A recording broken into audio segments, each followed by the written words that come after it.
Boa noite a todos. Boa noite. Hoje, 4 de março de 2020, nós estamos reunidos para estudarmos a obra Brasil, Coração do Mundo, Pátria do Evangelho. Rogamos que o nosso Senhor Jesus, que os nossos amados amigos espirituais possam nos ajudar em mais esse trabalho, conduzindo-nos a todos nós e nos inspirando. Estamos aqui juntos para esse trabalho, todos vocês, mais a nossa irmã Aramita. A gente sempre chama a professora, é a nossa amiga Nadir, que também é professora. Temos o nosso amigo Nori, que vai fazer a voz de Longinos. E temos o nosso querido Augusto, fazendo a voz do nosso Senhor Jesus. Porque nós já tentamos colocar o Augusto para fazer a voz de um espírito perverso. Não vai. Ele não sabe ser perverso na voz. Ele não sabe. Na voz. A voz ele já educou. A voz ele já educou. Mas ele faz muito bem, Jesus. Então vamos lá, retomar o nosso capítulo. Então vamos lá. Nós estamos falando e conhecemos na semana passada o Dom Pedro II. Já observamos através do estudo, Humberto de Campos nos revela, que ele foi no mundo espiritual chamado pelo nosso Senhor Jesus, por Ismael, para iniciar, ele veio nessa missão realmente, nesse compromisso com a pátria do Evangelho. E nós já descobrimos que ele nada mais é do que a reencarnação de Longinos. Longinos, nós aprendemos a semana passada, que foi aquele soldado que perfurou, jogou a lança contra o coração do nosso Senhor Jesus. E também descobrimos que o Longinos é aquele aqui no Brasil que nós chamamos de São Longino. E é a reencarnação dele. Então, nós observamos a semana passada o respeito dessa alma, o cuidado dessa alma para com esse país, a ideia fixa de liberdade. E hoje nós vamos finalizar o nosso estudo, tá bom? Trouxemos uma biografia dele, não vamos novamente ler a biografia, porque está no nosso estudo anterior. Você pode acessar o nosso canal no YouTube, que hoje nós ficamos muito felizes. Já temos visualizações da Áustria, temos visualizações dos Estados Unidos, pessoas que estão acessando. Como vai parar lá, eu não sei.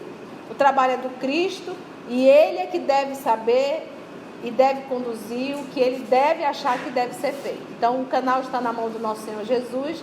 Sentimos constantemente que o trabalho é dele. E sempre lembrando da frase do nosso Senhor Jesus, quando Ele nos disse que no futuro o Evangelho entraria pelos telhados. Então a internet, ela faz esse movimento. Ela traz o Evangelho do Senhor pelos telhados, Então, vamos lá então. Lembrando só que o nosso Dom Pedro nasceu no Rio de Janeiro em 1825. Desencarnou em Paris em 5 de dezembro de 1891. Ok? Então, nós estamos ainda no diálogo entre Jesus e Longinos. Então, eu vou só ler o último parágrafo, o finalzinho só, tá? Que é a fala de Longinos. Assim, é com indizível alegria, Senhor, que receberei vossa incumbência para trabalhar na terra generosa. Aqui ele ainda não reencarnou como Dom Pedro II. Ele ainda está no mundo espiritual. Isso é Jesus convidando Dom Pedro II. Onde se encontra a árvore magnânima da vossa inesgotável misericórdia.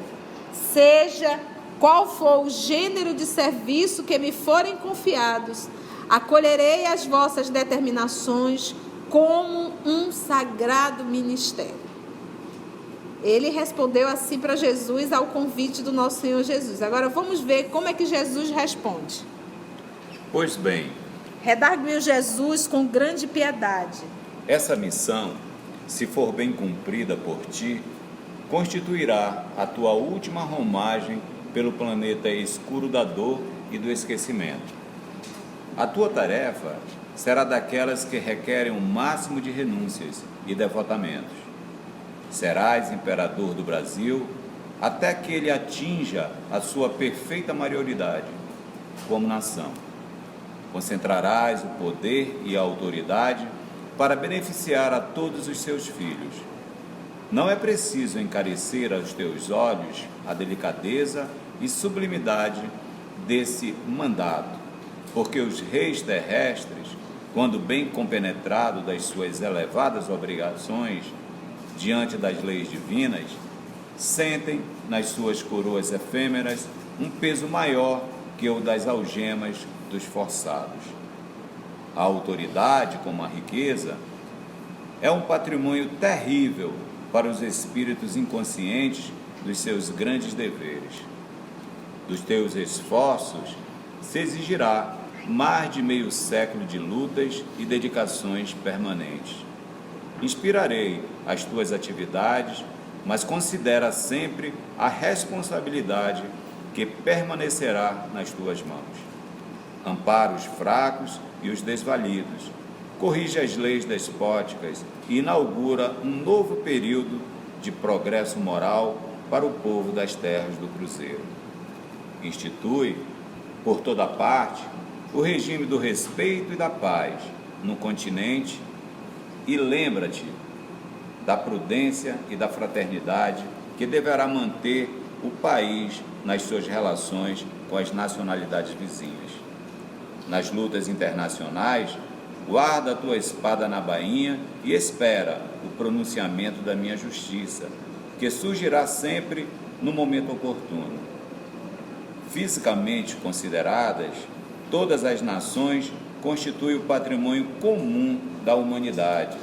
E se algum dia for o Brasil menosprezado, saberei providenciar para que sejam devidamente restabelecidos os princípios da justiça e da fraternidade universal.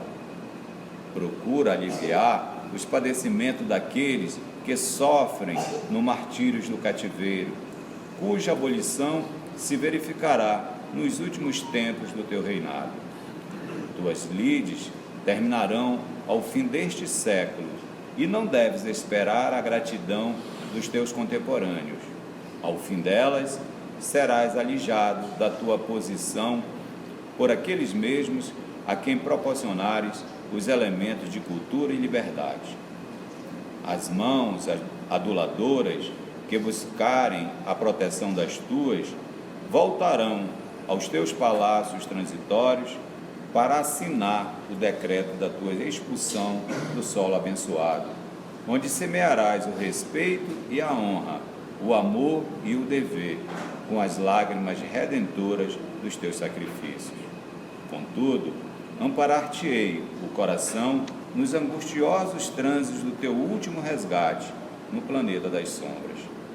Nos dias da amargura final, minha luz descerá sobre os teus cabelos brancos, santificando a tua morte. Conserva as tuas esperanças na minha misericórdia, porque, se observarem as minhas recomendações, não cairá uma gota de sangue no instante amargo em que experimentares o teu coração igualmente trepassado pelo gládio da ingratidão. A posteridade, porém, saberá descobrir as marcas dos teus passos na terra, para se firmar no roteiro da paz e da missão evangélica do Brasil. E aí a gente lendo a biografia dele, que eu vou ter que ler, não tem como, porque você vai vendo, tudo se cumpriu. Você vê que o Dom Pedro II, ele conseguiu realmente seguir as orientações e a solicitação do nosso Senhor Jesus. Olha só, rapidamente, só para a gente lembrar. Foi o filho mais novo do imperador Pedro I do Brasil e da imperatriz Maria Leopoldina, da Áustria. E, portanto, membro do ramo brasileiro da Casa de Bragança. A abrupta abdicação do pai e sua partida para a Europa tornaram Pedro imperador com apenas 5 anos. Olha a vida desse homem. Resultando em uma juventude triste e solitária. Obrigado a passar a maior parte do seu tempo estudando em preparação para reinar. Ele conheceu poucos momentos de alegria e amigos de sua idade. Suas experiências com intrigas palacianas e disputas políticas durante este período tiveram grande impacto na formação de seu caráter. Pedro II eventualmente tornou-se um homem com forte senso de dever e devoção ao seu país e a seu povo. Por outro lado, ele ressentiu-se cada vez mais de seu papel como monarca. Herdando o império no limiar da desintegração, Pedro II transformou o Brasil numa potência emergente na arena internacional. Olha aqui, nós vamos já reler. A nação distinguiu-se de seus vizinhos hispano-americanos devido à sua estabilidade política, à liberdade de expressão zelosamente mantida, respeito pelos direitos civis, excetuados os escravos, ao seu crescimento econômico vibrante e especialmente por sua forma de governo, uma funcional monarquia parlamentar constitucional. O Brasil também foi vitorioso em 3 conflitos internacionais, a Guerra do Prata, a Guerra do Uruguai e a Guerra do Paraguai, sob o seu reinado, assim como prevaleceu em outras disputas internacionais e tensões domésticas. Pedro II impôs com firmeza a abolição da escravidão, apesar da oposição poderosa de interesses políticos e econômicos. Olha só a posição de Dom Pedro II.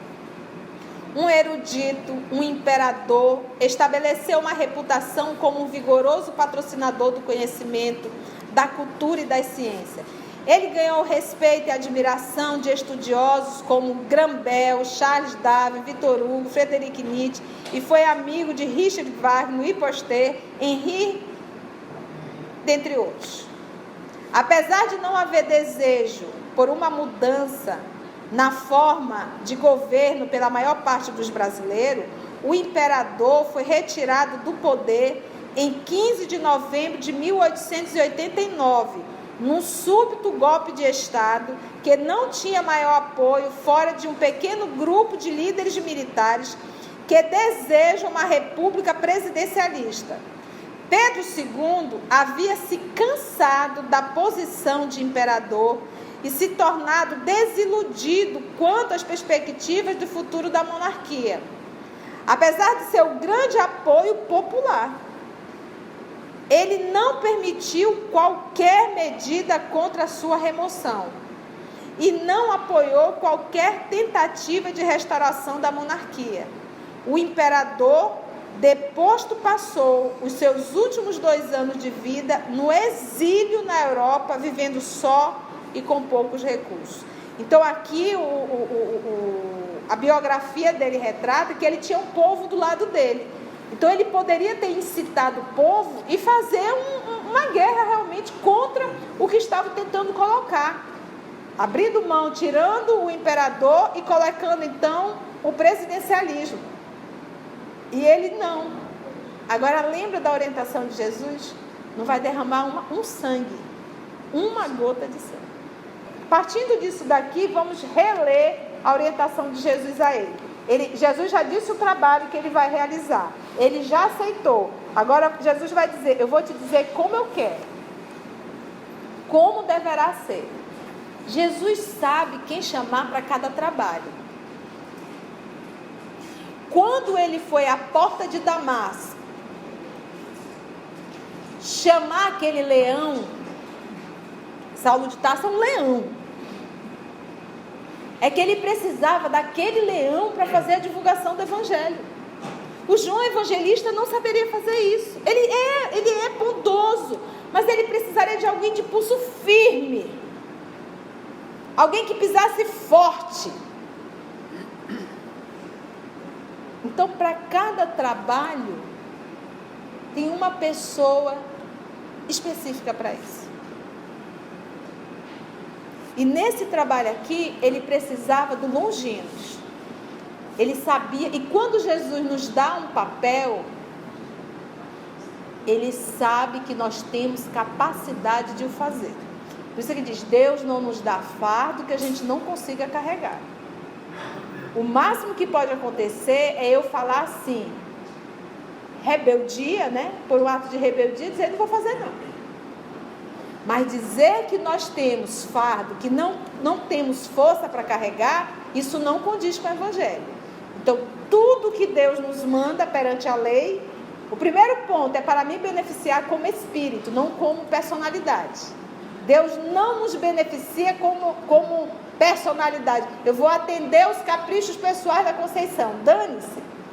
Eu vou enviar para esse espírito que está como Conceição as lições que ela necessita para o progresso dela. Eu não quero saber se ela vai se agradar ou não. Porque eu não estou aqui para atender gracinha de espírito nenhum. Eu quero que eles cresçam. E quando ele nos manda, ele sabe que a gente tem capacidade de tirar um 10. Se não tiramos, é por rebeldia. Entendeu, gente? Então, olha só o chamado de Jesus por Longinos, que serve a todos nós. Essa missão, se for bem cumprida por ti, constituirá a tua última romagem pelo planeta escuro da dor e escuro do esquecimento. Porque encarnar no planeta Terra, meus irmãos, não é fácil. Porque quando ele fala aqui desse esquecimento, não é só esquecer o passado, porque isso aí é perdão de Deus. É esquecer quem somos. É esquecer a nossa natureza espiritual. Aí a gente passa a acreditar e a achar muito mais real a personalidade. E esquece da essência que nós somos. Por que a gente se enrola todo e sofre todo na nossa vida? Porque a gente acha que é personalidade. Se nós pensássemos como espírito, a gente ia pensar 2, 3 vezes antes de tomar determinadas atitudes. A gente não ia querer ser egoísta. Porque a gente sabe que o egoísmo é a nossa maior baboseira que a gente pode fazer, porque a gente não retém nada. Eu só consigo ter o que eu dou. O que eu retenho, ele não é meu. Então, é esse movimento que nos falta, é essa compreensão. Então, olha, Longino, se você conseguir, ele usa o termo aqui, ó, se for bem cumprida por ti, porque você sai do mundo espiritual com uma missão. Todos nós temos missão. Olha, está aqui, esse é o roteiro, está traçado. O roteiro está traçado. Tu vais nascer na família de Bragança. Tu vais ser o imperador do Brasil. Eu vou te colocar no lugar exato. Mas tu vai ter que fazer a tua parte.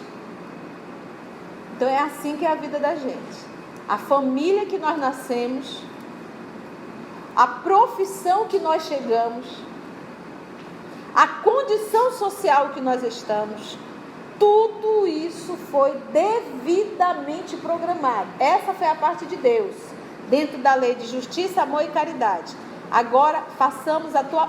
Vamos lá. Agora, e detalhe, e nos é avisado o que devemos fazer, para que a gente não volte mais. Vá e não tornes mais a pecar. Então, nesse nosso processo, eu posso voltar, e aí entra a minha parte. Ele já fez a parte dele. Já me colocou tudo certinho. A minha parte é cumprir a vontade de Deus, nosso Pai. Então, nesse movimento, eu posso me atrapalhar toda. Por quê? Eu digo assim, nós fazemos isso, gente. Todo dia, eu, Nadia, Mita, Augusto não, porque já é Jesus. Mas a gente diz, todo dia a gente diz assim, a gente diz, quando eu falo, nós falamos isso, não é com palavras, é pior, é com atitude. A gente diz assim, ó, eu não vou fazer a vontade de Deus. Eu vou fazer do meu jeito. Eu vou fazer o que eu quiser. E nessa de eu fazer o que eu quiser, porque o que eu quiser fazer é o menino, a menina tola, que tem a cabecinha desse tamanho ainda. Então, nesse nosso processo, a gente acaba se perdendo toda. Você imagina aqui, se o imperador Dom Pedro II, sabendo que o povo todo está com ele, E se ele tivesse se fascinado pelo poder, porque você sabe que o poder fascina, ele disse, mas eu não saio do trono mesmo. E o povo estando do meu lado, vamos fazer aqui uma revolução. Porque o povo adorava o Dom Pedro II. O que ele fez?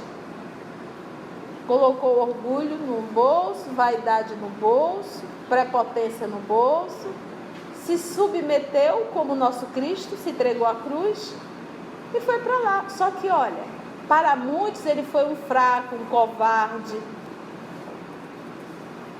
Só que essa fraqueza e essa covardia deu a ele uma liberdade de nunca mais ter que encarnar no Brasilzinho, no planeta. Ele não teve juventude, não teve infância. É realmente de sacrifício. Então, para o terrícola, ele foi um besta.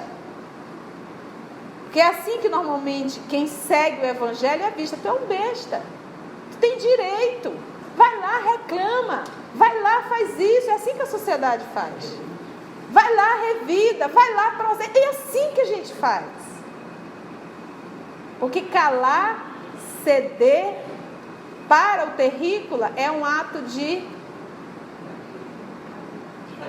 fraqueza e não de humildade. Então ele disse, se for bem cumprida por ti, constituirá a tua última romagem pelo planeta escuro da dor e do esquecimento. A tua tarefa será daquelas que requerem o máximo de renúncias e devotamento, desde 5 anos de idade.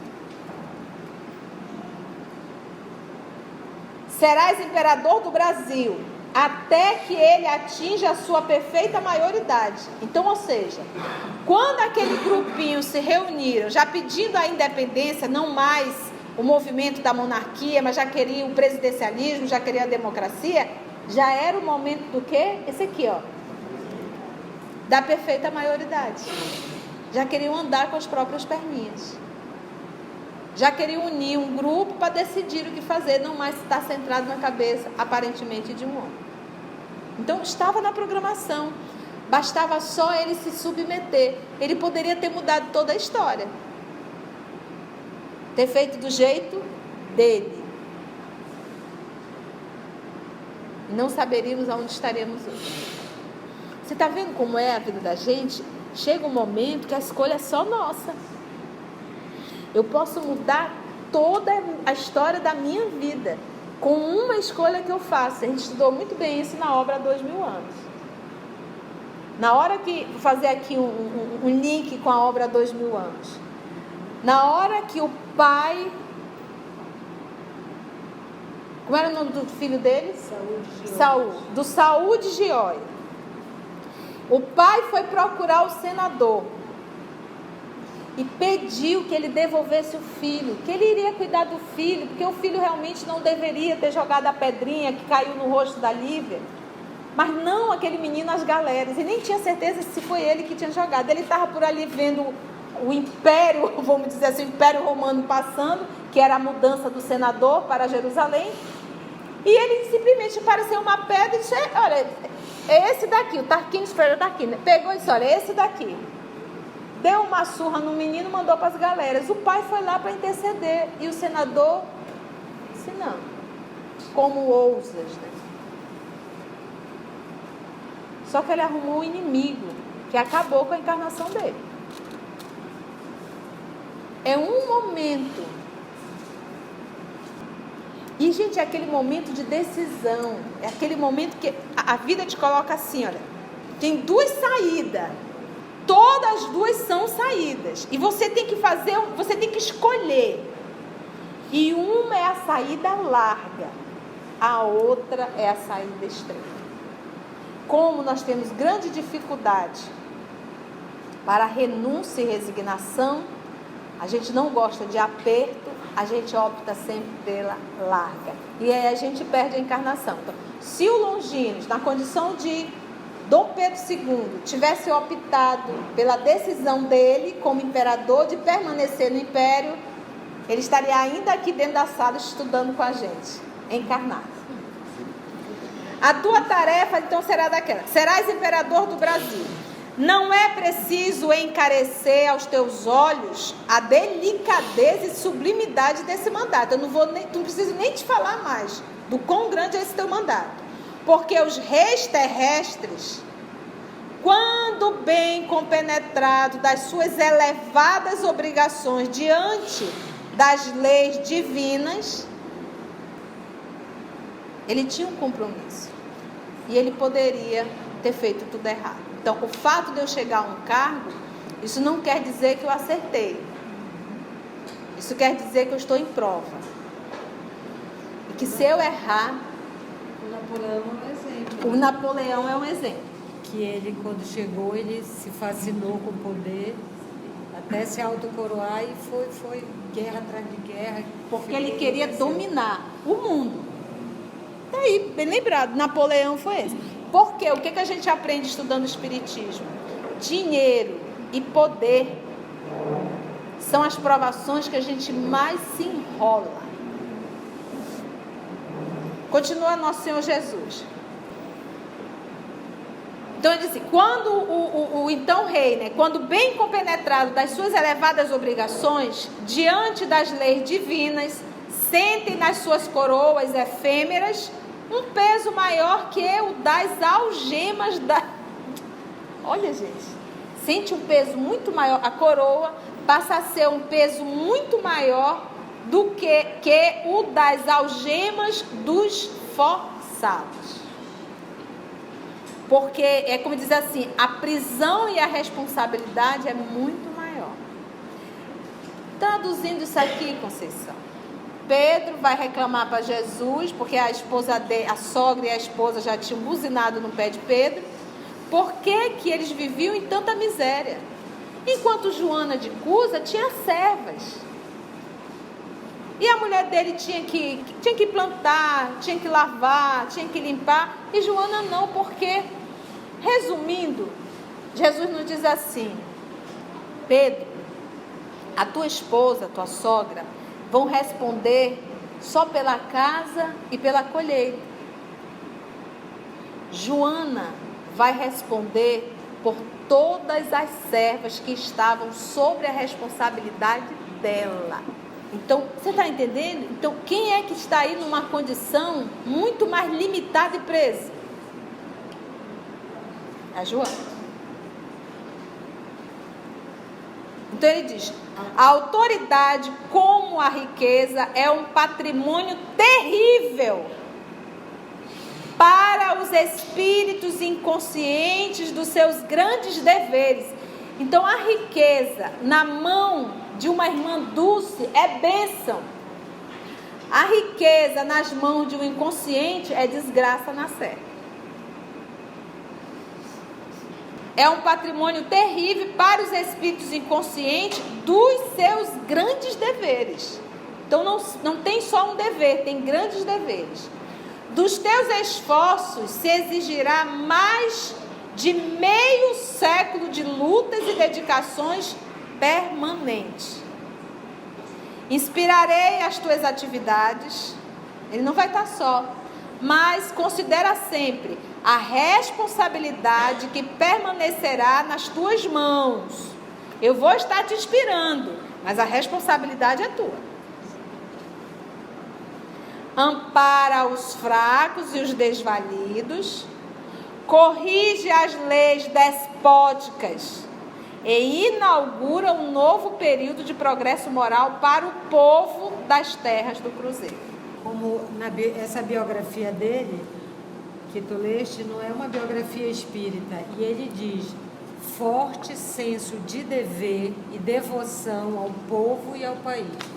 Porque é uma coisa quando você governa, mesmo ou quando você dirige um pequeno número de pessoas, você não agrada a todo mundo, né? Isso é um inferno, porque fica aquilo. Então, ele sempre teve isso, né? Um forte senso de dever e devoção. Devoção, verdade.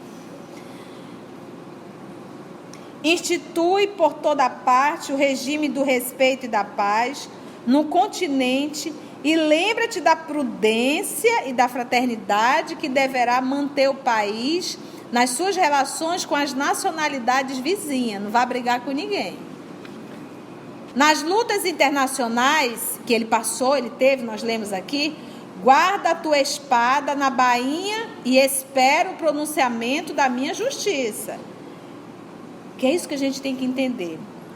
Se alguém nos prejudica, se alguém faz o mal, se alguém puxa o tapete, se alguém... Deixa. Segue. Deixa que a lei vai agir. Porque não há quem não faça o mal que não tenha que colher esse mal que foi feito. Nas lutas internacionais, então, guarda, né? Surgirá sempre no momento oportuno. Fisicamente consideradas, todas as nações constituem o patrimônio comum da humanidade. E, se algum dia for o Brasil menosprezado, saberei providenciar para que sejam devidamente restabelecidos os princípios da justiça e da fraternidade universal. Eu fico tão feliz quando eu leio esse texto, gente, porque mostra o Jesus atuando. E fica tão claro que quem governa é o que ele fala para Tiago, acho que é para Tiago que ele fala lá no Boa Nova, mas ele fala a um dos discípulos: quem governa o mundo é Deus. É isso que eu acho legal. Isso nos dá assim uma segurança, uma confiança muito grande. Procura aliviar os padecimentos daqueles que sofrem nos martírios do cativeiro. Ele está falando de quem? Dos escravos. E lembra que foi do trabalho que ele realizou, cuja abolição se verificará nos últimos tempos do teu reinado. Olha a programação, tudo programado na hora exata. Porque até para acabar a abolição, isso tinha um tempo. Porque tinha espíritos necessitando expiar naquela situação. E quase sempre, quem foi que voltou para ser o escravo? O dono da fazenda, o capataz, o capitão do mato, a esposa do dono da fazenda que mandava cegar, matar determinadas escravas por inveja da beleza da escrava. A casa grande, exatamente. Então, eles precisavam expiar. Então, isso também tinha um tempo. Tuas lides terminarão ao fim deste século e não deves esperar a gratidão dos teus contemporâneos. Ele tanto fez, olha só, ao fim delas serás afastado da tua posição por aqueles mesmos a quem proporcionaram os elementos de cultura e liberdade. Porque lembra que ele incentivou as faculdades, os estudos, ele se incentivou. E aqueles que aprenderam, e naquilo que ele proporcionou, esses mesmos se revoltaram contra. As mãos aduladoras que buscaram a proteção das tuas voltarão aos teus palácios transitórios para assinar o decreto da tua expulsão do solo abençoado. Aqueles que te bajulavam são esses que vão assinar, né?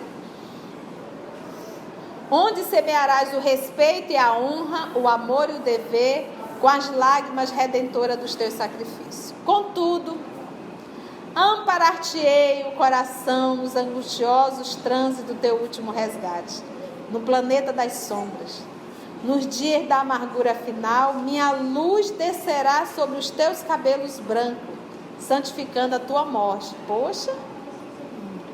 Conserva as tuas esperanças na minha misericórdia, porque se observares as minhas recomendações, não cairá uma gota de sangue no instante amargo em que experimentares o teu coração igualmente trespassado pelo gladio da ingratidão. Porque lembra, ele não é Longinos? Ele não colocou a lança no coração de Jesus? Agora ele sente a mesma lança, a lança moral. Poxa, eu fiz tanto por esse país. Amo esse país. Trouxe todo o benefício e eles me expulsam. Mas eu poderia fazer todo o movimento. Eu me entrego. A posteridade, porém, saberá descobrir as marcas dos teus passos na terra. Olha aí a gente hoje estudando Dom Pedro II. Para se firmar no roteiro da paz e da missão evangélica do Brasil. Longinos, recebeu com humildade a designação de Jesus, implorando o socorro de suas inspirações divinas para a grande tarefa do tronco. Ele nasceria num ramo enfermo da família dos Bragança. Ramo enfermo. Ele é filho de quem? Dom Pedro I. Ele teve uma mãe muito digna, mas o pai, num ramo enfermo da família dos Braganças. Mas todas as enfermidades têm na alma as suas raízes profundas. Avô e avó. A avó Maria, surtadinha. O avô Dom João, aquela criatura recatada, quieta, gostava de comer bastante, a alimentação dele era sempre sozinha. Tinha pavor da morte, horror à guilhotina, porque ele lembrava do amigo Luiz, que foi guilhotinado. Se muitas vezes parece permanecer a herança psicológica, é que o sagrado instituto da família, dentro da lei das afinidades, frequentemente se perpetua no infinito dos tempos. Então, aquilo que nós vamos chamar de herança psicológica, o nosso Humberto de Campos ele vai substituir a palavra e vai dizer assim, são espíritos afins. Então, se o pai tem uma atitude equivocada, o filho vem e tem a mesma atitude equivocada, não é herança psicológica, são espíritos afins. Já não foi o caso de Dom Pedro II. O rumo dele foi outro. Os antepassados e seus descendentes, espiritualmente considerados, são, às vezes, as mesmas figuras sob nomes vários na árvore genealógica. Por exemplo, nós que estamos estudando o livro há 2000 anos, que está no nosso canal, nós vamos ver o senador Públio, que em verdade é reencarnação do bisavô dele, que era o Sura. Públio Lento Sura. Era bisavô dele. E ele teve um sonho revelando tudo isso. E ele foi procurar as documentações, ele identificou inclusive que a escrita era a mesma. Inclusive que havia uma semelhança muito física. Bisavô dele. Então, em verdade, nesse processo da reencarnação, às vezes quase sempre a gente volta no mesmo grupo familiar. E repete os mesmos erros. A gente diz assim, menino, fez igualzinho o bisavô dele. Fez igualzinho um avô, às vezes é quem? É o próprio. As mesmas figuras sob nomes vários na árvore genealógica, obedecendo aos sábios dispositivos da lei da reencarnação. Foi assim que Longinos preparou a sua volta à Terra, depois de outras existências tecidas de abnegações edificantes em favor da humanidade. Então, entre Longinos e Dom Pedro II, houveram várias encarnações. Como Dom Pedro II, como ele cumpriu a sua missão, foi a última. Depois de outras existências tecidas de abnegação. E no dia 2 de dezembro de 1825, no Rio de Janeiro, nascia de Dona Leopoldina, a virtuosa esposa de Dom Pedro, aquele que seria no Brasil o grande imperador e que, na expressão dos seus próprios adversários, seria o maior de todos os republicanos de sua pátria. Próxima semana, capítulo 21, intitulado Fim do Primeiro Reinado. Vamos lá. Vamos fechar os olhos e acompanhar a oração, a música, e logo depois ela vai orar. Quanta luz neste ambiente, descendo sobre nós, vibrando em nossa mente.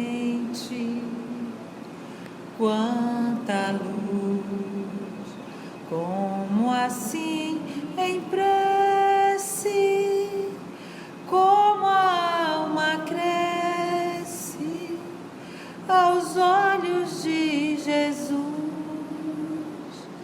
Quanta luz, pois em oração a voz do Mestre fala aos nossos corações. Quanta luz descendo sobre nós, quanta luz, quanta luz. Obrigado, Jesus amado. Obrigado, Mestre querido, pela dádiva da vida, pela oportunidade do estudo, do esclarecimento. Obrigada, amigos espirituais, nossos anjos de guarda. Obrigada pela oportunidade dessas irmãs estarem aqui, dispostas a estudar e nos passar de forma tão fácil esses ensinamentos.